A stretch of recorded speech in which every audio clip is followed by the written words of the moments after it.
Quan gì đây nhá, quan gì đây nào, nhìn đây, nhìn đây, nhìn đây.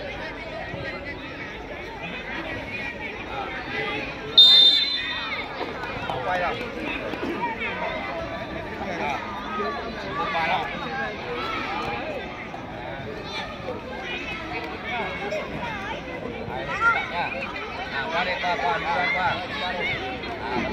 Nghĩa đứng đầu luôn, đứng đầu luôn. Nghĩa đến đứng đầu luôn, lấy bóng, lấy.